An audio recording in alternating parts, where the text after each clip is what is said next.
बोर्डचे total percentage होते 96.17%. Definition जे होतं ते मी पीवायक्यूज मधून बघितलेलं किंवा टेक्स्ट बुक मध्ये पीवायक्यूज बघायचे, न्यूमेरिकल्स बघायचे, डेफिनेशन बघायचे आणि derivation. hello, welcome back to channel Raj Shinde. And today आज पण आपल्याबरोबर आहे Sai Patil, one of the topper बोर्ड्समध्ये पण सीईटी बद्दल तर सगळ्यांना माहिती आहे. या व्हिडिओमध्ये इंट्रोडक्शन केलं होतं. तर बोर्ड्समध्ये पण ती आपल्याला मदत करण्यासाठी आलेली आहे. फ्रॉम व्हेरी प्लीज म्हणून आली आहे. तर सई तुला इंट्रोड्यूस कर आणि तुझे बोर्डचे इंडिव्हिज्युअल मार्क्स सांगशील. सो माझे बोर्डचे टोटल पर्सेंटेज होते 96.17% आणि सब्जेक्ट वाईज बघितलंय तर मॅथ्सला होते 97 मार्क्स, फिजिक्सला होते 98 मार्क्स आणि केमिस्ट्रीला होते 99 मार्क्स आणि इंग्लिश होता त्यामध्ये 86 होते आणि व्होकेशनल सब्जेक्ट होता जो की होता ईएम, त्यामध्ये 200 आउट ऑफ 197 होते. नाईस. म्हणजे इंग्लिश सोडलं तर तुला कशातच 95च्या खाली नव्हतेच म्हणजे मार्क्स, बरोबर का नाही? हा, तर तू असं म्हणाले की तुला फिजिक्समध्ये किती होते म्हणालीस? 97? 98. 98 होते तुला, राईट. तर 98. फिजिक्स पासून सुरू करूया आपण. कारण की मोस्ट ऑफ द मुलांना फिजिक्सची भरपूर भीती असते. लाईक मला पण थोडीफार होती. पण मला असं थोडंफार मी स्ट्रॅटेजी वाईज केलं होतं. तुझी स्ट्रॅटेजी कशी होती फिजिक्स करताना? कसा तू टॅकल केला होता आणि काय केलं होतंस तू फिजिक्सचे इम्पॉर्टंट चॅप्टर्स वगैरे सगळं? हा, तर फिजिक्सचे मोस्टली असं होतं ना की वेटेड चॅप्टर आहेत खूप. असे काही काही चॅप्टर आहेत ज्याला वेटेज जास्त आहे आणि त्याचे म्हणजे इझी आहेत. जर मोस्टली काय होतं की फिजिक्सला न्यूमेरिकल्स येतात, एमसीक्यू होतात आणि डेरिव्हेशन. ह्या 3 सोडून काही वेगळे येत नाही फिजिक्सला मोस्टली. जर त्या वाईज गेलं, जर तुम्ही पीवायक्यूज बघितले तर तुमचे न्यूमेरिकल जसे सीईटी लेवलचे सॉल्व्ह करतो सेम त्या लेवलचे येतात, काही वेगळे येत नाही. त्यामुळे एमसीक्यू साठी काही वेगळं करावं लागत नाही फिजिक्सला. ते जे तुम्ही सीईटीला करत असाल तेच तुम्ही केलं तरी चालेल. त्याच्यानंतर इथं 8 मार्क्सचे काहीतरी क्वेश्चन्स असतात, 1 मार्क्सचे. तर त्यामध्ये असतं की एक फॉर्म्युले असतात किंवा न्यूमेरिकल्स असतात त्या टाईप पण. ते पण जर तुम्ही नॉर्मली करत असाल किंवा डेफिनेशन असते.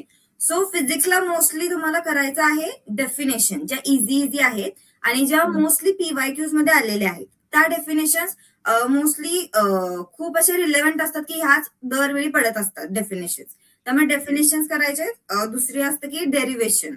डेरिव्हेशन पण खूप असे आहेत की तेच पडतात, मोस्टली काही वेगळं नसतं ते डेरिव्हेशन. आणि तिसरं येतं न्यूमेरिकल्स.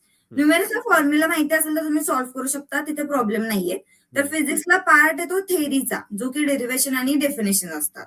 सो तुम्हाला प्रत्येक एक चॅप्टर जर घेतला त्यामध्ये तुम्हाला बघायचे आहेत, एक्सरसाइज मध्ये पण असतं की ह्याचं डेरिव्हेशन, हा फॉर्म्युला डिराईव्ह करायचा किंवा ह्याचं डेरिव्हेशन काढायचं आहे.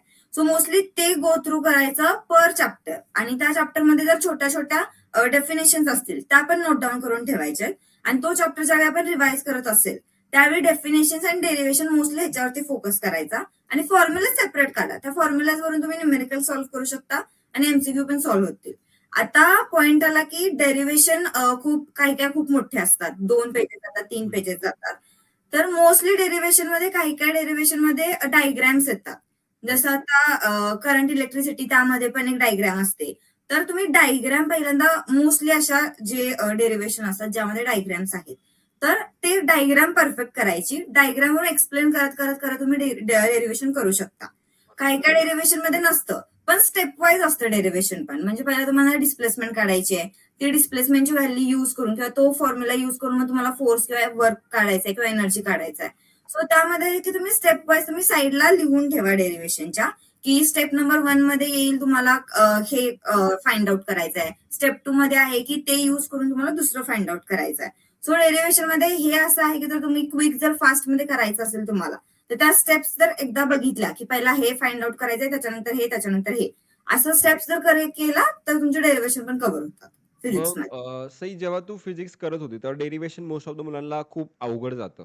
तर हो, तुझी स्ट्रॅटेजी काय होती डेरिव्हेशन लर्न? म्हणजे तू पाठांतर करायचे का स्टिक असायची तुझी काय करण्यासाठी? म्हणजे ओव्हरऑल कसं करत होते डेरिव्हेशन तू?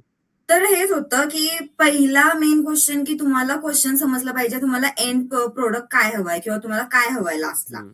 मग तुम्ही मी रिव्हर्स प्रोसेस पण युज करायची की जर मला हे पाहिजे तर ह्याच्यासाठी मला आधी पहिला हे फाइंड आउट केलं पाहिजे आणि ह्याच्यासाठी मला पहिला हे फाइंड आउट केलं पाहिजे. बरोबर. जर तुम्ही उलट येत गेला ना तर एकदम समजतं. मोस्टली असं होतं ना की डेरिव्हेशन मध्ये पटकन आठवत नाही की पहिली स्टेप काय आहे. हं. तर तुम्ही क्वेश्चन नीट रीड करा, त्यामध्ये काय दिलंय, टॉर्क विचारलाय, फोर्स विचारलाय, तर उलटे रिव्हर्स करा, की आता जर हा आहे तर ह्याच्यासाठी मला आधी काय फाइंड आउट केलं पाहिजे. बरोबर. ते करत करत उलटी रिव्हर्समध्ये आणि स्टेप्स तुमच्या कव्हर होतात. आणि जर क्विक रिव्हिजन जर तुम्हाला डेरिव्हेशनची करायची असेल, मोस्टली 1-2 वेळा तुम्हाला फुल डेरिव्हेशन बघायला पाहिजे, लिहून काढायला पाहिजे. त्याशिवाय ते समजणार नाही. आणि नंतर नंतर तुम्ही नुसत्या ज्या स्टेप्स तुम्ही नोट डाउन करून ठेवलेल्या असेल, त्या वाचून सुद्धा तुम्हाला समजून जाईल, की हे काढत जायचंय, त्याच्यानंतर फायनल प्रोडक्ट भेटतं. मग असं. काही डायग्राम जे आपले फिजिक्समध्ये असतात, तर त्यांची प्रॅक्टिस कशी करायची? कारण की खूपदा असं होतं की डायग्राम बरोबर डिरायव्हेशन करा. मोस्टली असेच क्वेश्चन असतात किंवा फक्त डायग्राम काढा असा एक प्रश्न येतो 2-3 हो. मार्कांसाठी. तर ते कसं असतं? कारण की एवढे सगळे डायग्राम करायला गेलं तर होत नाही. तर तुझं त्याच्याबद्दल काय म्हणणं आहे? कसे होते डायग्राम्स वगैरे? हां, तर प्रत्येक चॅप्टरचं मोस्टली मी म्हणेन, की पहिला गो थ्रू करा पी-वाय-क्यूज नुसार. हं, पी-वाय-क्यूज मध्ये कळतं, की कोणता डायग्राम्स किंवा कोणते डेरिव्हेशन्स जास्त येतात. आणि मोस्टली असं मी बघितलं होतं, जेवढे मी पी-वाय-क्यूज सॉल्व्ह केले होते, की 60% to 70% पी-वाय-क्यूज रिपीट होतात. वेगळे खूप कमी असतात. इव्हन तुमचे डेरिव्हेशन असेल, थेअरी क्वेश्चन्स असतील, सगळे रिपीट होतात. त्यामुळे वेगळं करायची गरज नाही. त्यामुळे ते जर पहिला तुम्ही गो थ्रू केलं असेल ना, तर त्यामध्ये एक आयडिया येईल, की हे मोस्ट इम्पॉर्टंट आहे. हे पहिला करायचं आणि त्याचा डायग्राम्स काय आपण ड्रॉ करूनच करायला पाहिजे. सारखं-सारखं म्हणजे ते लक्षात राहिलं पाहिजे ना. आणि एकदा जर मी म्हणेन डायग्राम तुम्हाला परफेक्ट माहीत असेल ना, डेरिव्हेशन ईझी होतं. बरोबर आणि डायग्रामला डायग्राममध्ये बघून डिराईव्ह करतात भरपूर हां, गोष्टी. डायग्राम बघूनच डिराईव्ह करता येतं आणि जर कळत नसेल तर उलटं रिव्हर्स पण तुम्ही जाऊ शकता त्याच्यामध्ये. मग तुझे असं. जेव्हा आपला बघ फिजिक्सच्या पेपरच्या जेव्हा इंग्लिशच्या पेपरनंतर आपल्याला थोडाफार टाईम भेटतो फिजिक्सच्या पेपरसाठी. हो. तेव्हा त्या त्या पिरियडमध्ये तू काय केलं होतंस? अ, असं होतं की गॅप खूप होता. हं, 6 किंवा 7 दिवसांचा असं काहीतरी गॅप होता. हं, त्यामुळे मी पहिल्यांदा फिजिक्स नव्हतं घेतलं. हं, मी पहिल्यांदा घेतलं होतं की मॅथ्स आणि केमिस्ट्रीचं एकदा शॉर्टमध्ये रिवाईज करून बघूया. हं. जर ते येत असेल तर 1 दिवसामध्ये मी मॅथ्स रिवाईज केलं होतं. 1 दिवस मी केमिस्ट्री रिवाईज केला होता. त्याच्यानंतर असं झालं की असं नको राहिलं की लास्ट मी फिजिक्स ठेवतेय. त्यामुळं फास्ट 1-2 दिवस मी फिजिक्स पण रिवाईज केला आणि जर मला असं वाटलं की आता काइंड ऑफ झालाय 80-90% फिजिक्स कव्हर झालाय. त्याच्यानंतर परत 1-2 दिवस मी केमिस्ट्री मॅथ्स केला होता आणि परत पेपरच्या आधी 2 दिवस प्रॉपर फिजिक्स केला होता. तर त्यामध्ये मी असं केलं होतं, की एक्सरसाइजमध्ये क्वेश्चन असतात. न्यूमेरिकलसाठी जे सॉल्व्ड एक्झाम्पल असतात टेक्स्ट बुकमध्ये, ते केले होते आणि एक्सरसाइजमध्ये जे असतात ते केले होते. नंतर डेफिनेशन जे होते ते मी पी-वाय-क्यूज मधून बघितलेलं किंवा टेक्स्ट बुकमध्ये कोणत्या मोस्ट रिलेव्हंट असे डेफिनेशन आहेत का? त्या नोट डाउन करून ठेवलेलं होतं आणि मी पी-वाय-क्यूज मध्ये एक असं केलं होतं, की आता जर मी एक टॉपिक घेते रिवाईज करायला, तर पहिल्यांदा मी 4-5 वर्षाचे पाठीमागचे पी-वाय-क्यूज आहेत ते बघेन. त्यामध्ये कोणते कोणते क्वेश्चन आहेत ते मी नोट डाउन करून ठेवेन. तो परफेक्ट करेन, दुसऱ्या ह्याच्यावरती जाईल आणि पूर्ण चॅप्टर रिवाईज करायचंच आहे. पण मोस्टली जर तुम्ही एक्झामला जात असाल, तर पटकन ते जे तुम्ही नोट डाउन करून ठेवलेले पी-वाय-क्यूज, ते पटकन तुम्ही क्वेश्चन रीड करायचा मनातल्या मनात स्टेप्स रिवाईज करायचे, की मला हा क्वेश्चन सॉल्व्ह करता येतोय का? हं. पी-वाय-क्यू स्किप करून अजिबात नाही जायचं. कारण पी-वाय-क्यूज असं ना, की तुमच्याकडे आहे ती सोर्स तुम्हाला माहिती आहे अशा टाईपचे पडतात. मग ते मिस नाही करायचंय. त्यामुळे ते परफेक्ट करायचे आणि मोस्टली त्यामधून रिपीट होतात. त्यामुळे तसं डेरिव्हेशन रिवाईज केलं होतं पी-वाय-क्यूज वाईज आणि हां, मग डायग्राम्स वगैरे त्याच्या नाईस. गो थ्रू केला आणि होता. हे करून तुला 97 राइट? 98 98 98 भेटले होते. डॅम भाई! फिजिक्समध्ये 98. मला फिजिक्समध्ये 75 होते. मी जास्त करून तू बरोबर म्हणाली. मी बाकीच्या गोष्टी म्हणजे मी पी-वाय-क्यूज थोडासा निग्लेक्ट केले होते. मला असं वाटत होतं, की खूप जास्त असं पसरलं होतं, की पी-वाय-क्यूज रिपीट नाही होणार, पी-वाय-क्यूज रिपीट नाही होणार. कशाला वेळ वाया घालायचा. तर मला वाटलं होतं भाई पी-वाय-क्यूज केलं आणि ते आलं नाही तर उगीच टाईम वेस्ट होईल. म्हणून मी काय केलं होतं, डेरिव्हेशन, डेफिनेशन्स आणि डायग्राम्सवरती फोकस केलं होतं. हं. आणि मला समज एखाद्या आन्सरमधले फक्त 4 पॉइंट्स माहिती आहेत. तर मी ही स्ट्रॅटेजी वापरायचो, मी तिथे ट्राय करायचो, की कसं ना कसं तरी करून डायग्राम घुसवायचो मी मध्ये. हां. आणि हो. डायग्रामला एक्सप्लेन करून मी अजून 6 पॉइंट्स वाढवायचं. आणि असं हां, मोठं-मोठं लिहायचो, लहान-लहान नाही. म्हणजे एक्झामिनरच्या माइंडसेटशी पण खेळायचं आपल्याला, की हां, हां भाई मला लिहिलंय खूप जास्त, डायग्राम पण काढले आणि डायग्राम खूप सुंदर.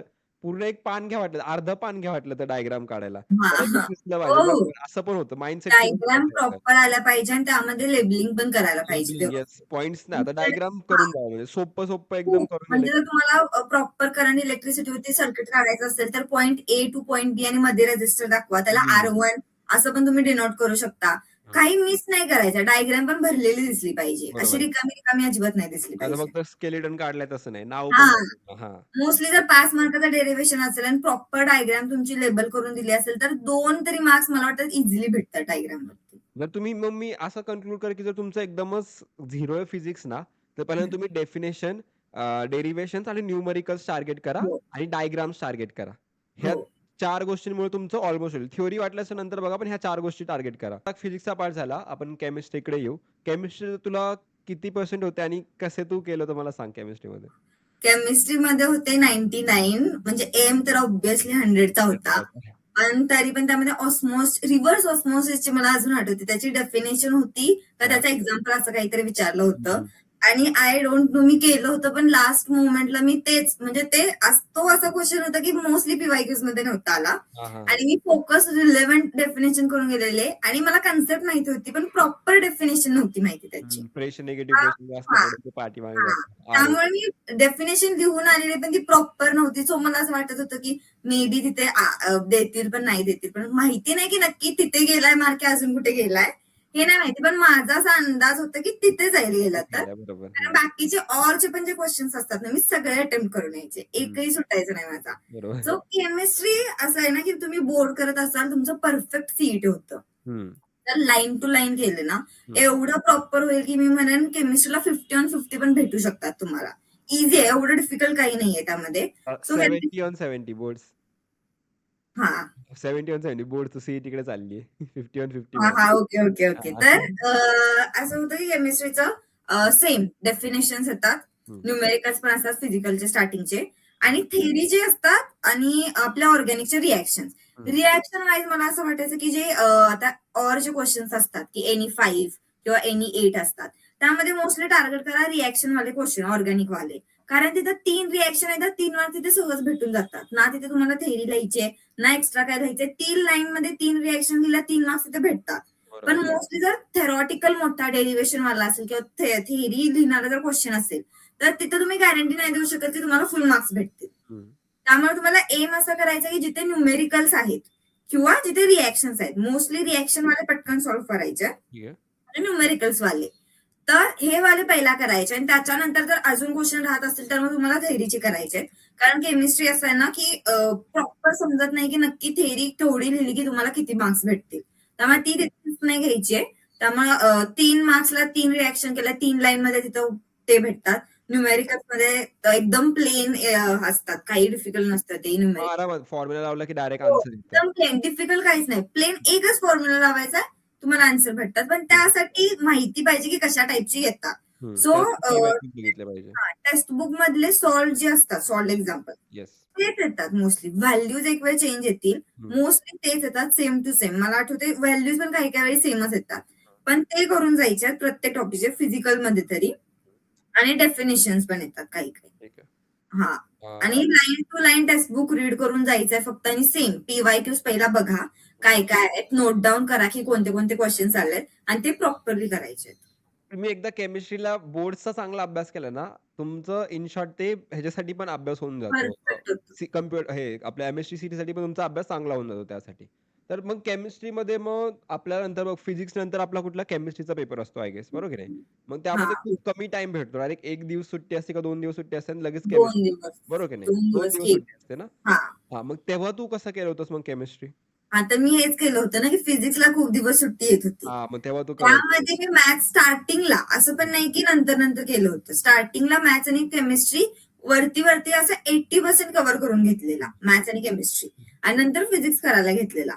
सो त्याच्यामुळे असं झालेलं की एक कॉन्फिडन्स असतो की झालंय माझं, एवढं हायपर होण्याची गरज नाहीये. ते झालंय, ते रिवाइज करूया पटपट.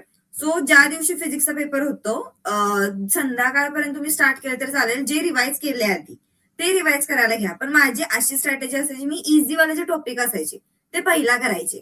कारण जर डिफिकल्ट घेतले तर वेळ लागेल त्याला आणि मग तुम्हाला असं वाटेल की टाइम कमी राहिला आणि अजून माझे टॉपिक कव्हर करायचे भरपूर राहिले. बरोबर. सो तुम्हाला स्वतःला फोकस आणि कॉन्फिडंट ठेवण्यासाठी इझी चॅप्टर पहिला घ्यायचे होते. सो इझी जर तुम्ही एका तासात जर 4 जरी केले पटपट तर तुम्हाला असं वाटतं ना की 4 झाले, आता एवढेच राहिलेत. हं. हार्ड टॉपिक तुम्ही स्टार्टिंगला घेतला आणि तो 1 तास करत बसला तर वाटेल की 1 तास झाले, मी एकच करतोय, अजून माझे एवढे राहिलेत. हं. त्यामुळे तुमची स्टेट ऑफ माइंड पण खूप इम्पॉर्टंट असते की तुम्ही कसं, तुमचा पुढचा परफॉर्मन्स त्याच्यावरती डिपेंड असतो. त्यामुळे माझं असायचं की एखादा मी जर टॉपिक घेते तुम्ही परफेक्ट करायची, पीवायक्यूज बघायचे, न्यूमेरिकल्स बघायचे, डेफिनेशन बघायचे आणि डेरिव्हेशन. जर रिॲक्शन असेल तर रिॲक्शन. सो मोस्टली पहिला मी फिजिकल पासून स्टार्ट करायचे. फिजिकलचे पटपट होतात, त्यावरती न्यूमेरिकल्सच येणार आहे आणि थेअरीचे खूप कमी असतात आणि डेफिनेशन चालले तर. सो मी फिजिकल पासून स्टार्ट करायचे आणि मला ऑर्गॅनिक पण खूप इझी जायचा आणि त्याचे मी शॉर्ट नोट्स केलेले होते. बरोबर. त्यामुळे रिएक्शनचे जर तुम्हाला शॉर्ट नोट्समध्ये माहिती असेल, तर काही थेरॉटिकल जे क्वेश्चन्स होते त्याचे पण नोट्स असायचे केलेले. सो ते करायचे पण पहिला इझी, मग मीडियम, मग हार्ड असं होतं माझं. ठीक आहे. म्हणजे फिजिकल आधी घ्यायची, मग ऑर्गॅनिक घ्यायची, मग इनऑर्गॅनिक घ्यायची. हां. मला अवघड गेलं होतं कारण की मी मोस्ट प्रोबॅबली फक्त टेक्स्टबुक रीडिंग माझी राहिली होती टू बी रिअली हॉनेस्ट. माझी टेक्स्टबुक रीडिंग मी बोर्ड एक्झाम झाल्यानंतर मी केली होती. कारण त्याच्या आधी मी फक्त क्वेश्चन जे राइट अँगल बॅच किंवा हं. पीवायक्यूचे क्वेश्चन जे सीईटी जास्त ओरिएंटेड करतो. कारण माझं असं होतं की भाई केमिस्ट्री सोप्पा आहे. ह्याच्यात 50 पेक्षा कमी भेटलेच नाही पाहिजे. मग तिथे पण मी गेलो म्हणा समजा. तुला मॅथ्समध्ये किती पर्सेंट होते आणि तू कसं प्रिपेअर केलं होतं मॅथ्सला सांगशील मला? तर मॅथ्सला होते 97 मार्क्स, जे की बोर्डचा पेपर झाल्यानंतर बाहेर आल्यावरती वाटत होतं येस 100 झाले. जे की 10th मध्ये पण मला मॅथ्समध्ये करायचे होते 110 नाही झाले, म्हणजे 12th मध्ये बोर्डला तरी 100 आहेत. हां, हां. जशी मी घरी गेले, पेपर जस्ट क्रॉस चेक करत होते, दादा आणि मी बसलो होतो हं. आणि मी आमच्या मॅमला पण कॉल करून सांगितलं होतं की मे बी आता ह्यावेळी 100 येतील मॅथ्सला. आणि जस्ट असं चेक करताना थर्ड एमसीक्यू होता आणि तो बघितल्यानंतर युट्यूबवरती व्हिडिओज पण येतात आन्सर कीचे. हं. आणि तो बघितल्यानंतर मला आठवेना एक मिनिट मी नक्की कोणता केलाय. म्हणजे आन्सर तर हे आहे. आता पण मला माहिती आहे आन्सर हे आहे. पण हं. मला असं केव्हा वाटतं की मी आन्सर हे वालं करून आली आहे. अच्छा. सो थोडा अजून विचार केल्यानंतर मला असं समजलं की मे बी मी चुकून आली आहे. 2 मार्क गेले.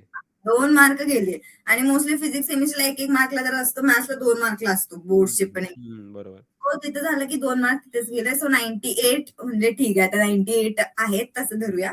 अजून एक कुठे गेला ते नाही माहिती. सो 97 ठीक आहे. तर हॅपी आहे हां, मी त्याच्यात. भारीच भेटलेत म्हणा. कमी तर नाही म्हणता येणार. मग कसं तू टॅकल कसं करत होता? तुझी पद्धत कशी होती? तू M1 आधी करायची, M2 कसं केलं होतं बोर्डसाठी, मिसलेनियस वगैरे, वगैरे हं. पी-वाय-क्यू कसं केलं होतं मॅथ्सचं? तो पहिला माझी सेम स्ट्रॅटेजी जी की मी पी-वाय-क्यूज बघायचे. नंतर पहिला मी ईझी टॉपिक घ्यायचे आणि जर तुमचे काहीतरी फॉर्म्युलेज असतील तर ते पहिला तुम्ही नोट डाउन करून ठेवा. त्याशिवाय काही येत नाही. सो स्टार्टिंग M1 पासून जर करायला गेलं त्यामध्ये वेक्टर लाईन प्लेनचे असतील क्वेश्चन्स. तर मोस्टली त्याला वेटेज असायचं जास्त. ते पण असायचे किंवा थेरम पण असायचे ना डिफरन्शियलचे किंवा थेरम जे डायरेक्ट येतात त्याच्यावर तुम्हाला मार्क्स भेटू शकतात. सो मी मॅथ्सचं माझं असं केलं होतं की पहिला मी थेरॉटिकल करेन आणि थेरॉटिकल खूप कमी असायचे थेरम्स वगैरे. ते तुम्हाला सॉल्व्ह करायचंच आहे. सो थेरॉटिकल थेरम किंवा प्रूफ करायचं जे असतं ट्रिग्नोमेट्रीमध्ये, की हे असं आहे, हे प्रूफ करायचंय तुम्हाला. तर ते वाले मी पहिला करून घ्यायचे. सो मला तो एक कॉन्फिडन्स भेटायचा की चला जे थेअरीवाला आहे ते मी करून टाकलंय. सो मग मी न्यूमेरिकल्समध्ये जास्त डोकं वापरायला वगैरे रेडी आहे आता मी, तर हे करेन. सो पहिला थेरम सगळे थेरम खूप कमी असतात. इंटिग्रेशनचे पण थेरम असतात जे की प्रूफ करायचे असतात. फॉर्म्युलेचेच असतात, पण प्रूफ करायचं असतं ते. सो ते करून घेतले होते पहिला. ट्रिग्नोमेट्रीचे करून घेतले होते. त्याच्यानंतर जे पहिले एमसीक्यू असतात ते खूप इझी असतात. तरी पण त्यासाठी तुम्ही एक्सरसाइज मधले आणि मिसलेनियस मधले जे एमसीक्यू आहेत ते करायचे स्टार्टिंगला, म्हणजे मिसलेनियस मध्येच आहे. त्याच्यानंतर मी सॉल्ड एक्झाम्पल जे असतात ते वरती वरती वरती फास्ट बघून घेतले होते, कारण ते एवढे डिफिकल्ट नसतात फारसे. जे आपण सॉल्व्ह केलेले असतात तेच असतात. पण तुम्हाला क्वेश्चन रीड करून हे माहिती करायचे की मला हा सॉल्व्ह करता येतोय का. इन केस जर तुम्हाला वाटलं की नाही हा काहीतरी डिफिकल्ट आहे आणि मला काही समजत नाही नक्की काय करायचंय, तर मग तुम्ही पेन घ्या आणि सॉल्व्ह करायला बसा. हं, पण जर प्रॉपर तुम्ही बघितलं की अँगल दिला तर ह्याच्यावरून ट्रिग्नोमेट्रीचं हे असं सॉल्व्ह करायचंय, हं. क्वेश्चन बघून समजतं तुम्हाला की काय करायचंय. सो तो सॉल्व्ह नाही करत बसायचाय. फक्त तुम्ही तुमच्या माइंडमध्ये करून घ्यायचं की हा हा क्वेश्चन असा आहे, मी असं सॉल्व्ह करणार आहे ना, झालं. सो ते झाल्यानंतर मी एक्सरसाइज मधले क्वेश्चन होते ते फास्ट फास्ट सॉल्व्ह, म्हणजे आधी पण खूप वेळा केलेले असायचे, पण ते तरी जर डिफिकल्ट वाटत असतील तर काइंड ऑफ तुम्ही फास्ट मध्ये सॉल्व्ह करून घ्यायचे. स्टेप्स मिस करत गेला तरी चालेल, पण फायनल एकही स्टेप मिस नाही करायचे. कारण मोस्टली स्टेप वाईज पण मार्किंग होतो खूप सारं. जर तुम्ही एखादा थेरम युज केला असेल तर त्याचे डॉट डॉट डॉट करून तिथं बाय दिस थेरम हे पण लिहायचंय तुम्हाला. त्याला म्हणजे याचं आय डोंट नो ह्याला मार्क्स असतात की नसतात, नाही पण कापतात पण अर्धा तरी कापतात. त्याला असं हा वाटलं की काहीतरी असतात असतात. काहीतरी कडून त्याला असं वाटतं की ह्याला बाबा भेटतायत फुल मार्क्स. हा. तुम्हाला असं नका समजू की तुम्हाला मॅथ्समध्ये पूर्ण मार्क्स भेटतात. तुम्ही असं हम्म. समजा की त्या क्वेशनमध्ये जरी तुम्हाला फुल मार्क्स भेटतात ना, एक्झामिनर थोडा विचार करतो की फुल मार्क्स देऊ का अर्धा मार्क कापू? हा. आणि तो मग कुठूनही कापतो मग तो. मग तो बाय हे कुठूनही. डॉट डॉट लिहिलं किंवा रिझन्स नाही लिहिलं तर ते कापतात. तर थोडंफार हा, तो पण कुठूनही. विचार करा. आपलं त्यामुळं बोल, बोल. त्यामुळे कोणतीही अशी केस सोडायचीच नाही की ज्यामध्ये तुमचे मार्क्स जातील. मार्क्स जातील. हो. हा, लेझी कुठेही नाही बनायचंय की ठीक आहे माहितीये ना मला एवढं एवढं काही लिहायचंय. अजिबात नाही करायचं, कारण तुम्हाला नाही माहिती की पेपर चेक करायच्या वेळी तुमचे मार्क्स कसे कट करतील. हं, त्यामुळे ते मिस नाही करायचे. इव्हन आता जर मॅट्रायसिस असेल किंवा दुसरा कोणता असेल तर व्हॅल्यू आपण फाइंड करतो, ए ची व्हॅल्यू किंवा बी ची व्हॅल्यू. तर मला लास्टला असं की ते 3 डॉट्स हेन्स प्रूफ वालं किंवा ए डॉट बी आणि इक्वल्स त्याची व्हॅल्यू त्याला मी बॉक्स करायचे. जे की मला असं 2-3 वेळा टीचर्सनी बोललेलं की ते इम्प्रेशन चेकिंगच्या वेळी जास्त चांगलं पडतं. टाइम असेल तर करा, नाही तर पेन नसेल तिथे ए इक्वल्स टू जर 2 येत असेल तर पटकन तिथं तुम्ही ब्लॉक करू शकता. तर पेपर प्रेझेंटेशन मध्ये ते चांगलं येतं. आणि थेरम पटपट कव्हर करायचे आणि इंटिग्रेशन आणि डिफरन्शियल त्याच्यावरती जे एक्सरसाइज मधलेच आहेत तेच करायचे. मोस्टली त्याच्या बाहेरचे जास्त क्वेश्चन्स येत नाही. तेच जे आहेत प्रूफ करायचं असेल किंवा फाइंड आउट करायचं असेल, तुम्हाला क्वेश्चन दिलाय तो प्रॉपरली सॉल्व्ह करायचा. मी म्हणेन तर तुम्ही टेक्स्ट बुक मधले एक्सरसाइज आणि मिसलेनियस थोडं हार्ड येतं, पण जर तुम्ही एक्सरसाइज प्रॉपरली केले आणि सॉल्व्ह एक्झाम्पल बघितले त्यावरती बोर्डला मॅथ्सला खूप चांगले मार्क्स पडू शकतात. माझं असं होतं, की माझं बऱ्यापैकी सिलेबस माझा गणितांच्या जेव्हा सिग्मा बॅच होती ना, त्याच्यातून हम्म, मॅथ्सचा सिलेबस झाला होता माझा. सो मी मोस्ट ऑफ द क्वेश्चन मी सिग्मा बॅचमधूनच करायचो. जे हम्म. त्यांचे क्विज वगैरे होते. तर असं झालं होतं, की मग मी बोर्ड्सला एकदमच निष्काळजीपणा केला होता. बोर्ड्सचा सोडून दिला होता मी अभ्यास असं काइंड ऑफ. पण शेवटपर्यंत पण मी असं करायचो, की मॅथ्ससाठी जरी मी बोर्ड प्रिपेअर करतो ना, तर मी सीईटीचे प्रश्न सोडवायचो. आणि हा, झालं असं, की मला प्रश्न सुटायचे. असं नाही, की माझा मॅथ्समा कुठला असा क्वेश्चन दिसला नाही, जो माझ्याकडून सुटत नाहीये. हम्म, पण मला ती स्टेप नव्हती माहिती प्रोसेस. जसं की हा, भरपूर वेळा असं होतं की इंटिग्रेशनचे भरपूर असे क्वेश्चन आहे किंवा सॉरी इंटिग्रेशन ट्रिग्नोमेट्रीचे भरपूर असे क्वेश्चन्स आहेत. ते मला की माहिती होतं आन्सर कसं काढणार. मी ट्रायंगल काढेल, ट्रायंगलमध्ये मग हो हो प्रत्येकाला हो. साइन पण ते अलाउड नाहीये ना. स्टिल नाही. स्टिल मी बोर्डमध्ये ते काढून आलो, पण मला त्याचे मार्क नाही भेटले. सो ते मॅटर नाही करत. मला अर्धा-अर्धा मार्क दिला असेल. असे भरपूर सारे क्वेश्चन मी असेच सॉल्व्ह केले होते. कारण की मला स्टेप नव्हती माहिती. मला आन्सर काढायला माहिती होतं. म्हणजे कॉमन जे जुगाड हा हा. म्हणतो आपण. आमचा जो जुगाड होता गणित. तू पण गणितामधून थोडाफार हो केला हो. होता अभ्यास, हो ना? जुगाड. मग त्यामध्ये जुगाड सरांनी सांगितलं ते फॉलो मी नको त्या जागी लावले. पण मला मार्क्स एवढे काही खास नाही आले, पण मी स्टिल सर्व्हाइव्ह झालो मी त्या फेजमधून. पण मी असं म्हणेन की तुम्ही स्टेप वाईज सोडवायला शिका एकदा. हो. आणि जसं की YouTubeवरती खूप सारे लेक्चर्स होतात, की माझ्या टाईमला बोर्ड्सचे जे रिव्हिजन आहे, मी गणितम करूनच केले होते. सरांनी हम्म, काहीतरी बोर्डसाठी काहीतरी मध्ये काढलं होतं. मला नाव लक्षात नाही. पण हम्म. तुमच्यासाठी काहीतरी पाय बॅच वगैरे आहे, तिकडून तुम्ही रिवाईज करू शकता. मिसलेनियस बद्दल काय म्हणाले? मिसलेनियस केलं पाहिजे का मुलांनी? ते असतात हो. रेग्युलरला. मिसलेनियस केले तर पाहिजे. हो, मोस्टली जे काइंड ऑफ इझी आहेत, एकदम हार्ड वाले बोर्डला एवढे क्वेश्चन्स येत नाही. हां, मिसलेनियस मध्ये जे एमसीक्यूज असतात हां, हां. ते करायचे. ते येतात. आहे तसे एकदा पीवायक्यूज मध्ये आहेत किंवा बोर्ड्सला पण आहे तसे येतात. हं. त्यामुळे एमसीक्यू मिस अजिबात नाही करायचे मिसलेनियस मध्ये. आणि जे इझी इझी क्वेश्चन्स आहेत ना, ते एमसीक्यू नंतर येतात ते पण करायचे. एकदम जे लास्टला मिसलेनियसला असतात तिथे नाही गेला तर ठीक आहे. पण जे एमसीक्यूच्या खाली क्वेश्चन्स असतात ते करायचे. ते इझी असतात काइंड ऑफ आणि त्यामधले पण क्वेश्चन आहेत तसे येतात. आहे तसे पडतं. म्हणजे कसं की आणि मला सांग थियोरमचा जो पार्ट असतो तो किती मार्क्सवर असतो पेपरमध्ये आपला? कारण की थियोरम्स करणं बहुत इम्पोर्टंट आहे सगळ्यात जास्त. हो. 20 मार्काचे तर थियोरम्स येतात आय गेस बरोबर ना? 20 काहीतरी 15-20 मार्काचे. आता म्हणजे एक्झॅक्ट नाही माहिती मला. हां. पण थेरमचं असं होतं ना, की जर तुम्हाला स्टेप वाईज माहिती असेल, तर मोस्टली बाकीच्या ह्याला कसं होतं, जर तुम्हाला सॉल्व्ह करता नाही आलं, एंड पर्यंत तुमचं किंवा आलं तरी ते करेक्ट आहे की नाही हे पण माहिती नसतं तुम्हाला. म्हणजे इंटिग्रेशन वाला पार्ट घ्या किंवा हं, कोणताही घ्या, हे माहिती नसतं की करेक्ट आहे. पण थेरम हा फक्त असा पार्ट आहे, जर तुम्हाला प्रॉपरली माहिती आहे स्टेप्स, असं काढायचे फुल मार्क्स भेटतात तिथे. हं, हं. जर तुम्ही मेन्शन केलं असेल इथे काय केले, काय येस. वापरले ते. हं, त्यामुळे थेरम आहे की असं अजिबात हातातून नाही घालवायचं. कारण इंटिग्रेशन, डिफरन्शियल इक्वेशन ह्याच्या आपण म्हणजे गॅरंटी नाही देऊ शकत की प्रॉपर तुमचा आन्सर आणि फायनल जे आन्सर असेल तुमचं जे येईल ते परफेक्ट मॅच होईल. कारण तिथं आधीमध्ये स्टेप्सला मार्क भेटतील पण फायनल नसेल तर जातात ना मार्क्स. त्यामुळे थेरम असं की जर तुम्ही प्रॉपरली माहितीये तुम्हाला थेरम काय, फुल मार्क्स भेटतात तिथे. त्यामुळे theorem is most important. Integration मध्ये पण जे प्रूफ नॉर्मल जे फॉर्म्युला आपण युज करतो पुढे जाऊन त्याचं डेरिव्हेशन आहे ते. त्यामुळे ते पण विचारतात मोस्टली. बरोबर. येस. मग हो. तिथून मार्क्स स्कोर करायला सोपं जातं. हो. हो. सो मॅथ्स झाला आता आपण नेक्स्ट पार्टकडे येऊया. तर नेक्स्ट पार्ट मी म्हणेल की तू इंग्लिश कसं केलं होतंस मग? इंग्लिशचं काय सांगशील तू? इंग्लिशमध्ये किती इंग्लिश होतं तुला पर्सेंट? 86 होते. 86% येस. हां. मग कसं गेलं होतंस तू?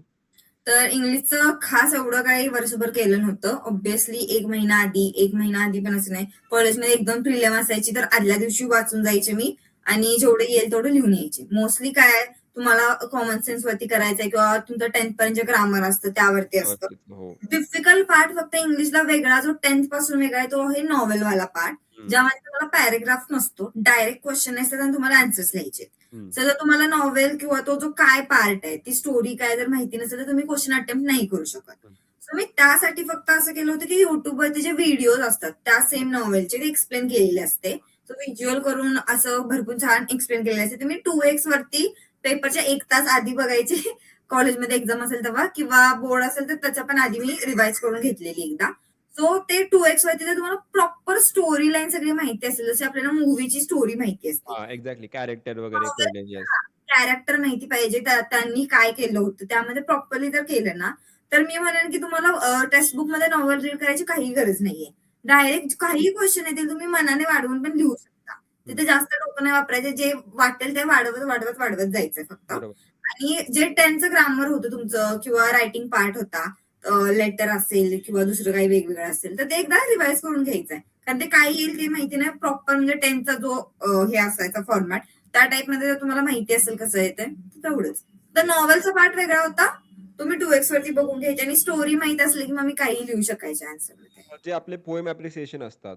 बरोबर हा की नाही? मग ते कसं करायचे तू? त्याचा कसा हा फॉलो? तर ते पण टेक्स्ट बुक मध्ये पोएमच्या वरती असा छोटासा पॅरेग्राफ असतो, त्यामध्ये एक्सप्लेन केलेलं असतं. मोस्टली त्यामध्ये आपल्याला रायटर तो एक लक्षात ठेवायचा असतो आणि जे अप्रिसिएशन असतं त्यामध्ये पण मी अशी करायची, मी 3 पॅरेग्राफ मध्ये लिहायचे. पहिल्या ह्याच्यामध्ये नेम, रायटर हे एक्सप्लेन करायचे. थोडं वाढवून वाढवून लिहू शकता तुम्ही. सेकंड ह्याच्यामध्ये तुम्हाला काय करायचंय, राईम स्कीम आहे का कोणती, रायमिंग वर्ड्स आहेत का कोणते, आणि त्याचे एक्झाम्पल्स द्यायचे की ही राईम स्कीम होते, हे एक्झाम्पल्स आहेत.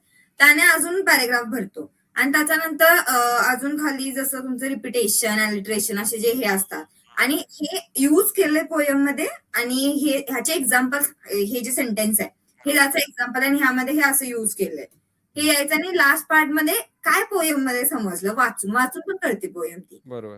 लास्ट पार्ट मध्ये मग मी ते लिहायचे की ह्या पोयम मध्ये इनफॅक्ट इन शॉर्ट मध्ये पोएट हे सांगायचं होतं त्याला, आणि हे असं केलं. असं खूप मोठं व्हायचं, छान दिसायचं, झालं तिथं पण मार्क्स भेटतात. माझं कसं होतं, मी माझ्यापासून सांगतो. मला इंग्लिशमध्ये 80% होते. तर मी हा कसं केलं होतं, माझा पोएम ॲप्रिसिएशनचा माझा एक फॉर्मॅट केला होता मी रेडी. म्हणजे हा हा फॉर्मॅट मी कुठल्याही पोएमला लावू शकतो. जर मला त्याच्या पोएटचं नाव माहिती असेल, ती पोएम माहिती असेल आणि पोएममधले मला ग्रामर येत असेल, मला फिगर ऑफ स्पीच असेल, की ॲलिट्रेशन कशाला हा म्हणतात, मेटाफर कशाला म्हणतात, सिमिली कशाला म्हणतात, त्या सगळ्या गोष्टी येत असेल, तर मी कसं करायचो, की माझा एक फॉर्मॅट असेल. लेट्स से की स्टोरी झाली, ठीक आहे. पोएमचं नाव आहे ABCD हा आणि रायटर आहे XYZ. तर मी असं लिहिणार, the poem ABCD is written by the very well non poet of this same country XYZ. बरोबर? अशामध्ये सेम. सांगितलं. बरं का? आता दुसरं काय लिहिणार मी? हे म्हणजे छोटं, ह्याला अजून थोडं वाढवलं, मला आता लक्षात नाही. पण आता हे झालं की पोएट बद्दल झालं. ठीक आहे. भरपूर थोडंफार हम्म. त्याच्याबद्दल माहिती देणार. म्हणजे त्याला वाहवाही करणार मी त्याची. दुसरा हा पॉइंट असा होता की हे सेंटेन्स मी लक्षात ठेवलं होतं का? To enhance the experience of reader, to enhance the experience of the reader of the poem, he has figure used many figure of speech like alliteration, metaphor आणि सिमिली. आणि मला माहिती होतं की अलिटरेशन, मेटाफर आणि सिमिली हे 3 कुठे use केलेले असतातच त्यांनी कुठे ना हो कुठेतरी. आणि ते बघायचो आता माहिती होतं सिमिली म्हणजे लाइक सारखे यूज केलंय. मेटाफरमध्ये फक्त कंपॅरिझन केलं असतं तर लाइकचं सारखे यूज वर्ड नाही केले. तर मी तसं लिहायचो आणि हा असा फॉर्मॅट तयार करून माझं भलं मोठं पान भरायचं आणि मला 4 भेटायचे. 5 मार्काचं असेल तर 4 हा भेटायचे किंवा भेटतात एखादा भेट मार्क जायचा पण भेटायचं पूर्ण मला. फुल मार्क्स नाहीत हां. देत तिथे हं. मोस्टली, तर हां. 4 इझिली भेटू शकतात तिथे. तर मी फॉर्मॅट करून ठेवलं, तर मला जास्त काही करायचं नव्हतं. मला लक्षात काय ठेवायचं होतं, पोएटचं नाव लक्षात ठेवायचं होतं. मीनिंग काय आहे त्या पोएमचं तेवढं लक्षात ठेवायचं. हा त्यामध्ये कुठले फिगर ऑफ स्पीच एवढं लक्षात होतं. बाकी सगळा फॉर्मॅट रेडी होता. फिल इन द हो ब्लँक्स रट्टा मारून गेलो होतो मी त्याचा फुल हो ऑन. हो. असं गेलो आणि होतो मी. पोयम रीड करून पण काइंड ऑफ समजतं की या पोयम मध्ये काय आहे. मग एक्झॅक्टली. वेगळं असं करायची काही गरज नाही बरोबर आहे. नुसतं. आणि मी इंग्लिशचा 2 दिवस आधी 3 दिवस आधी अभ्यास सुरू केला होता. मी दिनेश सरांचे ते मध्ये त्यांनी मॅरेथॉन वगैरे घेतात इंग्लिशसाठी किंवा YouTubeवरती कुठली पण मॅरेथॉन मी असे हम्म. पाहायचो आणि नॉव्हेल वगैरे कव्हर व्हायचं किंवा ग्रामर रिवाईज होतं त्यामध्ये. त्याच्या आधीपर्यंत मी बाकीच्या सब्जेक्टचा अभ्यास करत असायचो. तर नाईस इंग्लिशमध्ये पण बरोबर आहे. माझी वापरा किंवा सईची वापरा. म्हणजे लाईफमध्ये मेंटॉस जिंदगी पाहिजे असेल तर भाई मग माझीच वापरा तुम्ही. पण माझे एवढे मार्क पण एक्सपेक्ट करा मग. तर तुम्हाला भारी मार्क पाहिजे सईचं ऐका मग ते. ओके. आपण झालं. नेक्स्ट क्वेश्चन आहे, की मग तुझा येस, हा भरपूर लोकांचा प्रश्न आहे, की व्होकेशनल सब्जेक्टला खूप दिवस भेटतात. बरोबर? मॅथ्सच्या हो पेपरनंतर ॲटलीस्ट 10 दिवस, 11 दिवस भेटतात. पण हो. अभ्यास आम्ही आत्ता करावा, की त्या 10 दिवसात तुमचा व्होकेशनल सब्जेक्ट होतो? तुझं काय म्हणणं आहे? मग मी माझं सांगतो. तर व्होकेशनल असं असेल, जर तुम्ही कॉलेजला जात असाल तर जी युनिट टेस्ट असते किंवा टर्मिनल तुमची एक्झाम असते, त्यावेळी थोडाफार करावाच लागतो पासिंग पुरतं तरी, ऍटलीस्ट 11th मध्ये किंवा 11th आणि 12th दोन्ही मिळून तुमचा पोर्शन असतो ईएमला, म्हणजे व्होकेशनलसाठी 12thला. सो असं नाही की 11th मध्ये जे केलं ते आता 12thला तुम्हाला बोर्डला युजच नाही, असं नाहीये. सो थोडंफार मी केलेलं असायचं. मोस्टली आमच्या प्रिलियम्स होत्या ह्या सब्जेक्टसाठी, मोस्टली कॉलेजमध्ये जास्त होत्या. तर जर 2 प्रिलिम झाला तर मी अशी करायची की पहिल्या प्रिलिमला अर्धे टॉपिक करून जायचे. दुसऱ्या प्रिलिमला उरलेले अर्धे टॉपिक करून जायचे. मी असं कधीच केलं नाही की ह्यावेळेस मला जेवढं थोडंफार येईल तेवढं करून जाईन मी. अर्ध्या ह्याला शेवटी प्रिलिमच आहे ना ती, असं काही खास नाहीये त्याचं. बरोबर. सो माझा जो व्होकेशनल होता तो काइंड ऑफ म्हणजे जर तुम्हाला एक आयडिया असेल काय आहे ह्याच्यामध्ये, एकदा रीड केलं की कॉमन सेन्स मध्ये तुम्ही लिहू शकत होता.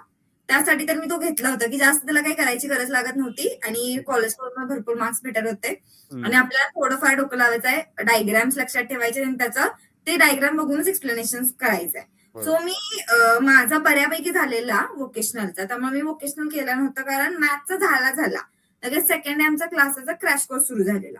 सो मी क्रॅश कोर्सच करत होते. इव्हन मी व्होकेशनलच्या एक दिवस आधी पण मॅथ्सच काहीतरी एमसीक्यू सॉल्व्ह करत बसलेले पीवायक्यू. बट मी ज्यांनी नाही केलेला वर्षभर त्यांना हे म्हणेन की पूर्ण ते 10 दिवस तर पूर्ण व्होकेशनल फक्त नाही करायचंय. कारण तो असा टाइम स्पॅन आहे ना की जिथं ज्यांनी व्होकेशनल करत नाहीये ते सीईटी मध्ये लीड घेऊ शकतात, तिथं त्यांना एक्स्ट्रा डेज भेटतात. तर बरोबर. तुम्हाला ते एक्स्ट्रा भेटतात ना, म्हणजे डिवाइड करू शकता तुम्ही डे, की डेचा आता 2च तर पेपर असणार आहेत आणि त्या एवढा खास जास्त व्होकेशनल नाहीये. 2 पेपर असतात 40 वेटेजचेच आहेत ते. बरोबर. सो तुम्ही डे मला थोडा टाइम द्या, 10 दिवसात इझिली कव्हर होऊ शकतात तेवढे टॉपिक्स. ऍक्च्युली होतं. एवढं काय करायची गरज नाही लागत. ते तुम्ही रिवाइज करा. मग तुम्ही जर 60% तुमच्या मॅथच्या पेपरमध्ये सीईटी करू शकता आणि 40% व्होकेशनलसाठी तुमचा डेचा जो टाइम असेल तो तुम्ही दिला तरी चालेल थोडा पास आहे. फन फॅक्ट असं सांगेल की मी पण 10वी मध्ये चूज करताना असंच केलं होतं की माझ्या सिनियर्सनी सांगितलं होतं. सिनियर्स म्हणजे कझन्स वगैरे आपले असतात की असा सब्जेक्ट घे व्होकेशनल, तर तुझं टार्गेट जेई आणि हेच असेल किंवा सीईटी वगैरे असेल तर तू हो. पीसीएम वरती जास्त फोकस कर. आणि बाकीचा असा एक सब्जेक्ट की त्याचे खूप जास्त मार्क कॉलेज कंटेंट, कॉलेज पूर्ण मार्क्स देतच आपल्याला. हो. कितीही कॉलेजने काही म्हणालं ना तरी कॉलेज कमी मार्क देत तेच. नाही, कारण की त्यांना त्यांच्या हो. कॉलेजचं रेप्युटेशन पण आणि रिझल्ट पण चांगला ठेवायचा असतो. हो. प्रत्येक असं मुलांना कमी लोकांना माहिती असतं की कॉलेजचाही रिझल्ट लागतो. बरोबर का नाही? प्रत्येक कॉलेज असं म्हणणं असं किंवा 90च्या पुढे तरी आमची मुलं पास असले देत हो. किंवा आणि जास्त. कॉलेज एक कॉलेज आहे दुसऱ्या कॉलेजसोबत कॉम्पिटिशन पण असते. हां, एक्झॅक्टली. म्हणून हायेस्ट कोणत्या कॉलेजचा आहे तर. म्हणून ते त्यामध्ये त्यांच्या कमी हातात जेवढे करायला मार्क आहेत ना, तेवढे तर देणारच तुम्हाला. हो. बरोबर की नाही? तेवढे तर मार्क्स देतात ते. म्हणून त्याचं एवढं टेन्शन नका घेऊ इंटरनल मार्कांचं. तुमचे जे हो. 3 सब्जेक्ट आहे पीसीएम आणि इंग्लिश याच्यावरती जास्त फोकस ठेवा. म्हणजे ज्याच्यात मॅटर करतं ते. तर झालं असं होतं की मग मी कॉम्प्युटर सायन्स घेतला. कॉम्प्युटर सायन्समध्ये पास होतं की 100 मार्क्स कॉलेजचे असायचे आणि 50-50 मार्काचे CS1, CS2 असं द्यायचे. सो मी आधी कधीच अभ्यास केला नव्हता असं म्हणेल मी. वाचलं तर कारण की मध्ये-मध्ये जर प्रॅक्टिकल होतं, प्रॅक्टिकलच्या दिवसांमध्ये मी कॉम्प्युटर सायन्सचा अभ्यास सुरू करायला सुरुवात केली होती. हं, कारण की हं. आम्हाला थोडंफार वायवा वगैरे होती, टीचर्स वगैरे विचारणार होते. मग मी वरच्या वाचायला केलं होतं. असा वेळ आला होता की आपल्याला जसं की आता जर आपण इझिली कोड वगैरे लिहितो, की बाबा हां.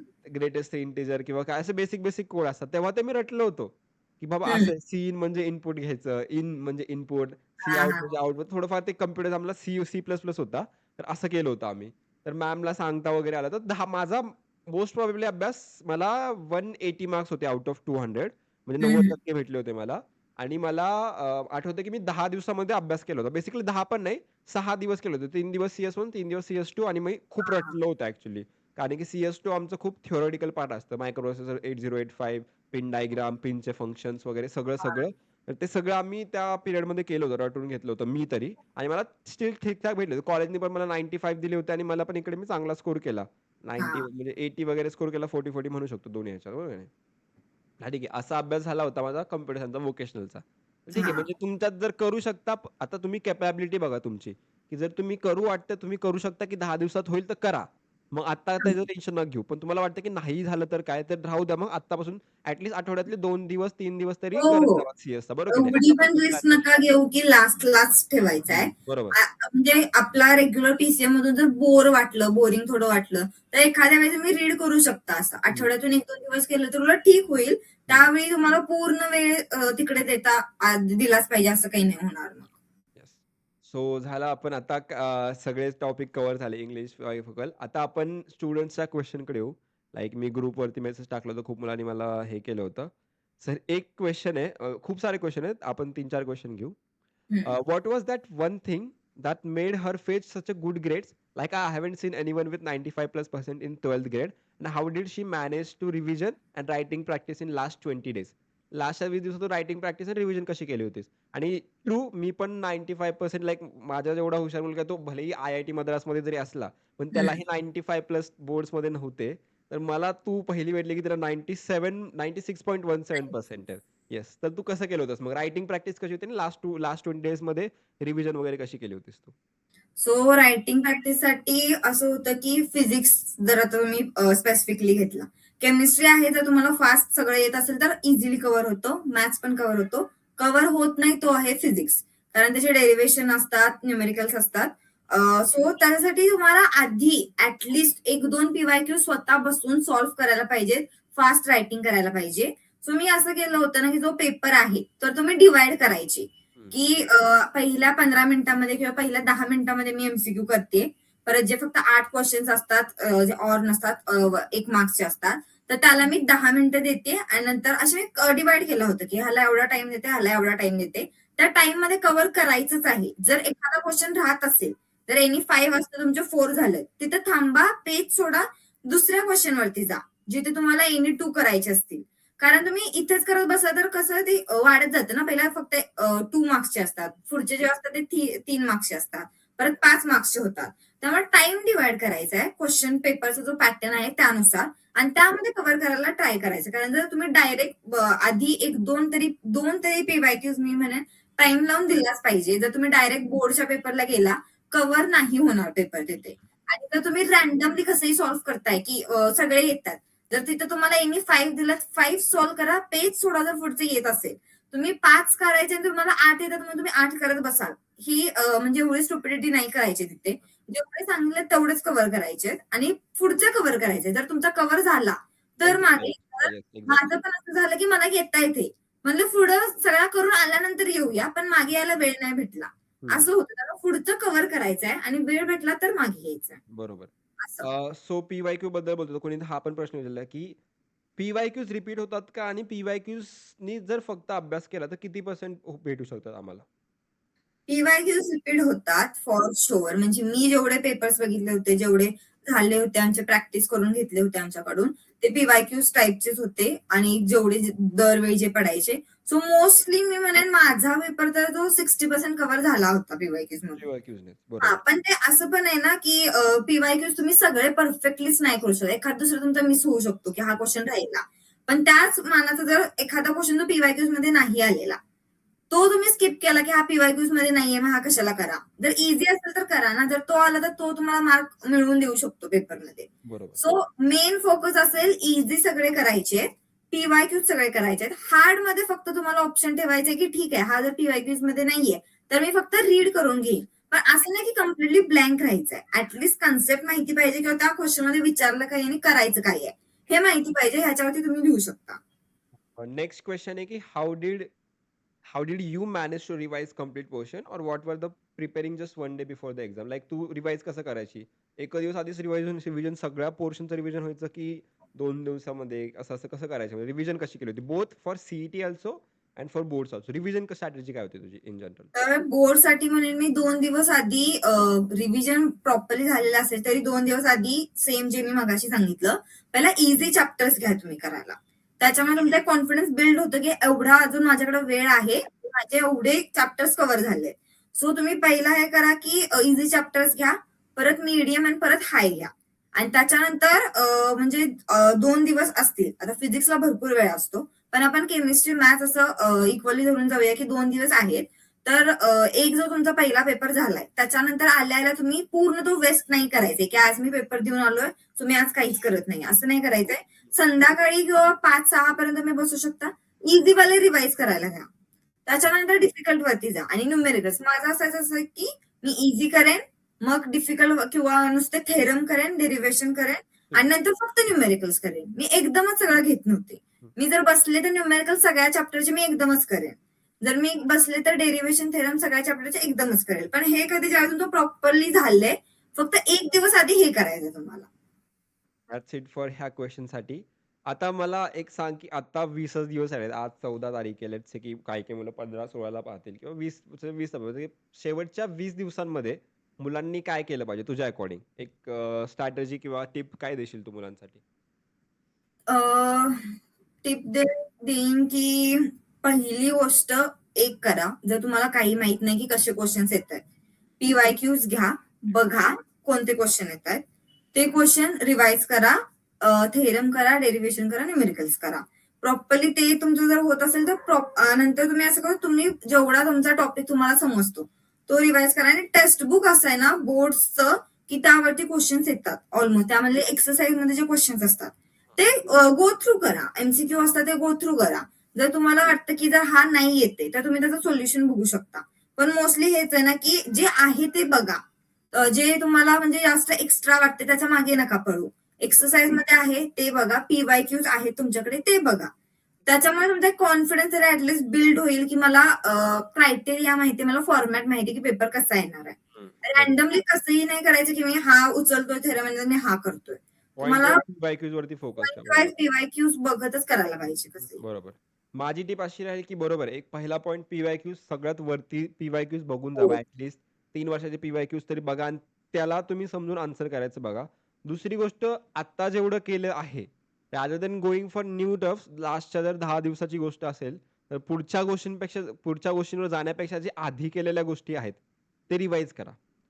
प्रॉपरली रिवाइज करा की त्याबद्दल तुम्हाला जेवढं झालं तेवढं आलं तर तेवढं तरी तुम्ही 100% आन्सर करू शकाल.